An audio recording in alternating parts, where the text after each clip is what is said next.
शीलता के साथ कार्रवाई की है।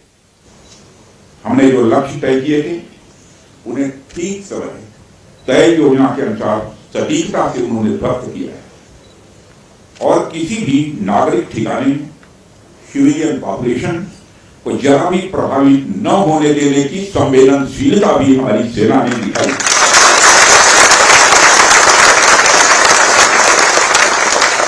यानी एक तरीके से देखा जाए हम कह सकते हैं एक तरीके की सटीकता, सतर्कता और मानवीयता यह हमारी भारत की सेना के जवानों ने दिखाई।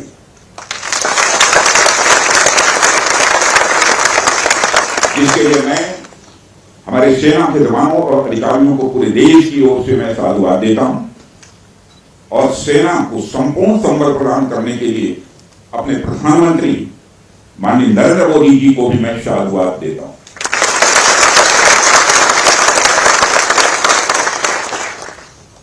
मित्रों, हमने हनुमान जी के उस आदर्श का पालन किया है जो उन्होंने अशोक वाटिका उजाड़ते समय किया था। जिन मोहि मारा तिन मोहि मारे। हमने केवल उन्हीं को मारा जिन्होंने हमारे मासूमों को।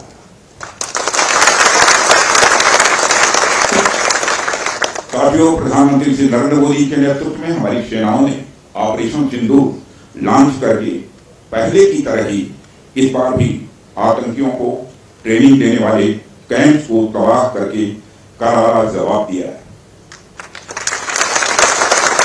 भारत ने अपनी सरजमी पर हुए हमले का जवाब देने के लिए अपने राइट टू रेस्पॉन्ड का इस्तेमाल किया है और हमारी यह कार्रवाई बेहद सोच समझकर सड़े हुए तरीके से की गई है। आतंकियों के हौसले पस्त करने के उद्देश्य से यह कार्रवाई महज उनके कैंप्स और इंफ्रास्ट्रक्चर तक ही सीमित रखी गई है। मैं पुनः हमारे आर्म्ड फोर्सेस के शौर्य को मैं नमन करता हूं।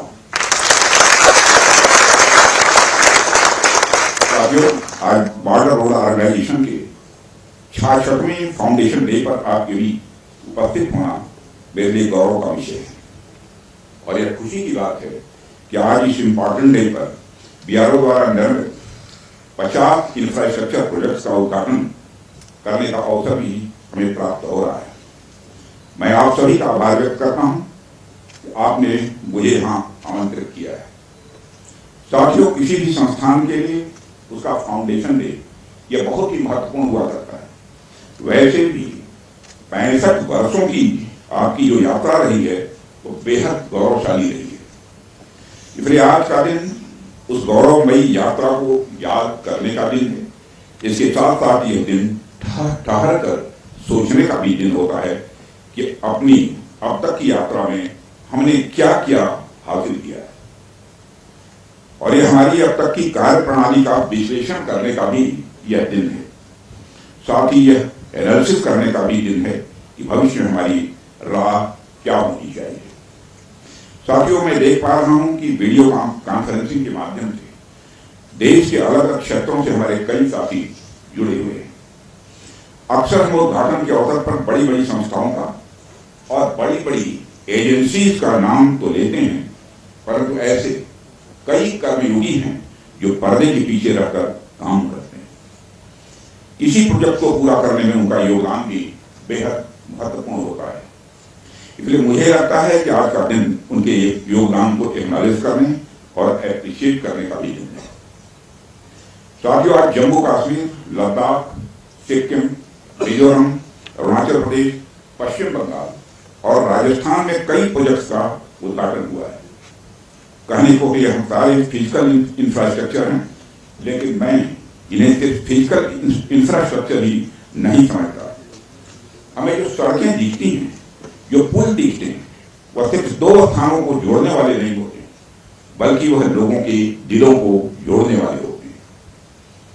इन प्रोजेक्ट से राष्ट्रीय सुरक्षा को तो मजबूती मिलती ही है, साथ ही साथ यह प्रोजेक्ट इन सभी रीजन्स को इकोनॉमिक प्रॉस्पेरिटी को भी बढ़ावा देते हैं। यह तमाम प्रोजेक्ट इन क्षेत्रों में ट्रांसपोर्टेशन, टूरिज्म और इकोनॉमिक एक्टिविटी को बढ़ावा देंगे, जिससे निश्चित रूप से यहाँ के निवासियों की आय में वृद्धि होगी, उनकी क्वालिटी ऑफ लाइफ में भी इम्प्रूवमेंट होगा और इन क्षेत्रों में समृद्धि आएगी, यानी प्रॉस्पेरिटी आएगी। साथियों, मुझे बताया गया कि आज जिन इंफ्रा प्रोजेक्ट की शुरुआत की गई है, इनकी टोटल कॉस्ट लगभग 1900 करोड़ रुपए के आसपास की है। मुझे लगता है कि यह केवल उनकी नॉमिनल वैल्यू पर है। इसकी असली वैल्यू है वह तो हम आंक भी नहीं सकते। इन सड़कों के माध्यम से जब कोई बच्ची स्कूल जाएगी और अपना भविष्य बनाएगी, तो उसके इंपैक्ट का आकलन भी हम नहीं कर सकते। इन ब्रिजेस के माध्यम से जब यहां एम्बुलेंसेज दौड़ेंगी और समय पर लोगों को इलाज होगा, उसकी वैल्यू को भी नहीं आंका जा सकता। जब इन सड़कों के माध्यम से विभिन्न संस्कृति के लोग आपस में जुड़ेंगे या फिर एक दूसरे से जो कुछ सीखेंगे, उसकी वैल्यू कोई भी आंक नहीं करता है। जब इन टनल्स के माध्यम से यहाँ के किसानों द्वारा उगाए गए फूल, फल, सब्जियां इत्यादि दूसरे क्षेत्रों में आसानी से पहुंचेंगे, उसका जो आर्थिक और सामाजिक प्रभाव यहाँ के किसानों पर पड़ेगा, उसकी वैल्यू, उसकी कीमत कोई भी नहीं आ सकता। साथियों, मैं इन प्रोजेक्ट्स की डिटेल देख रहा था। मैंने देखा कि इनमें छोटे से लेकर बड़े रोड, टनल्स और ब्रिजेस हैं। कुछ मीटर से लेकर सैकड़ों किलोमीटर तक इनकी लंबाई है।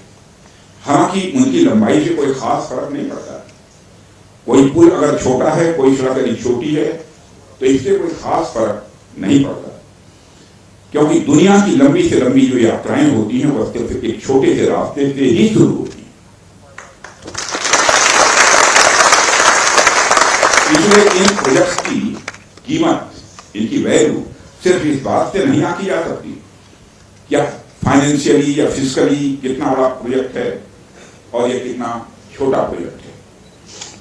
असल में इनकी असली कीमत इस बात से है कि यह कितने परिवारों को जोड़ रही हैं, कितने लोगों की संस्कृति को, उनके रहन सहन को आपस में करीब ला रही हैं, कितने लोगों की आर्थिक और सामाजिक समृद्धि, इकोनॉमिक और सोशल प्रॉस्पेरिटी में अपना ये योगदान दे रही है।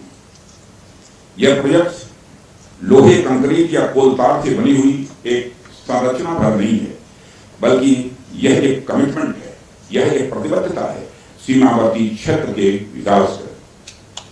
यह एक रिजॉल्व है, यह एक संकल्प है बॉर्डर एरिया में क्वालिटी इंफ्रास्ट्रक्चर बिल्ड करने का। यह एक दृढ़ निश्चयता का डिटर्मिनेशन है लोगों के दिलों को जोड़ने का। इसलिए मैंने कहा कि ये प्रोजेक्ट इन वैल्यूएबल हैं, इनकी कीमत का आकलन नहीं किया जा सकता।